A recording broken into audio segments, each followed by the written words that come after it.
Welcome back everyone. बात करेंगे Maruti share के बारे में। देखिए, मारुति में आज एक बढ़िया सा मोमेंटम हमने देखा।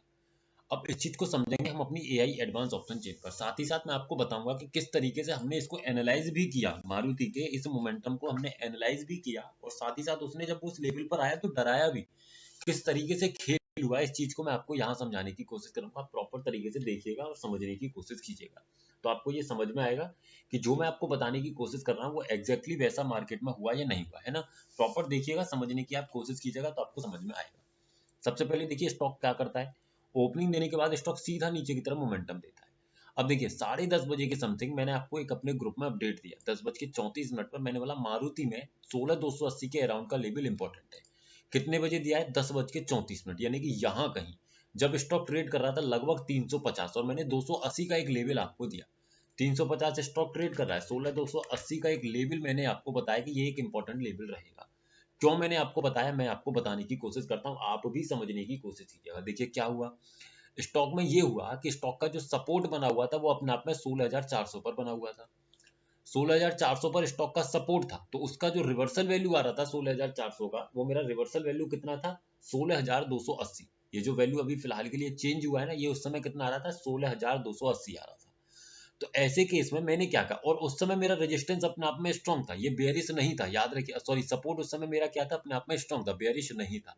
तो ऐसे केस में 280 अपने आप में ठीक ठाक वैल्यू था स्टॉक को बाइंग करने के लिए। लेकिन जैसे ही स्टॉक कितने बजे आया, देखिए ये लगभग 11:30 बजे जब स्टॉक अपने लेवल को टच किया 280 के लेवल को, उस समय क्या हो गया कि ये इसका प्रेशर एक अच्छा बनेगा लगभग 92%। अब उस कंडीशन में हमको बाइंग करने से डरना होगा। या तो मेरे पे संभावना ये हो जाए क्या, कि मैं इस परसेंटेज का स्टॉप लॉस लगा लूं कि अगर ये इतने से इतना हो जाए तो एग्जिट कर जाऊंगा, या फिर मैं ये लगा लूं कि अगर मेरा रेजिस्टेंस सपोर्ट मेरा शिफ्ट हो जाएगा तो मैं स्टॉक में क्या करूंगा? अवॉइड कर दूंगा। यानी कि डिपेंड आपके ऊपर करेगा। लेकिन जब स्टॉक इस लेवल पर आया तो उस समय मैं इसमें बाइंग तो नहीं कर सकता, ये बात तो तय हो जाती है।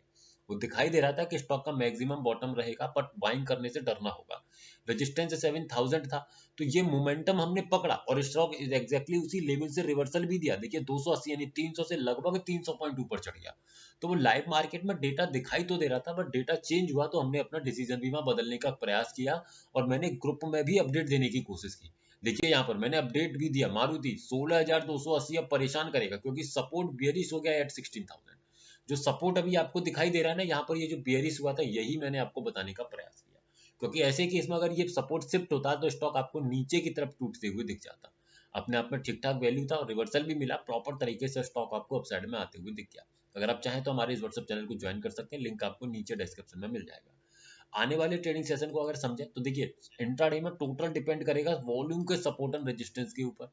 ओपन इंटरेस्ट अगर उठ करके यहाँ कहीं आ जाए तो कहीं ना कहीं 16,500 अपने आप में सपोर्ट बन जाएगा, और अगर नहीं आया तो ऐसे केस में फिर स्टॉक में बाइंग करने से बचिएगा। अगर सपोर्ट उठ करके 16,500 पर आ जाए या कल की ट्रेडिंग सेशन में 16,500 के आसपास सपोर्ट बन जाए तो 16,400 का लेवल अपने आप में ठीक ठाक प्लेस रहेगा खरीदारी के लिए। प्रॉपर देखिएगा, समझिएगा, उसी के अकॉर्डिंग अपने लेवल्स को बनाने का प्रयास कीजिएगा। Thank you so much. Video सिर्फ एजुकेशनल पर्पज है। Thank you.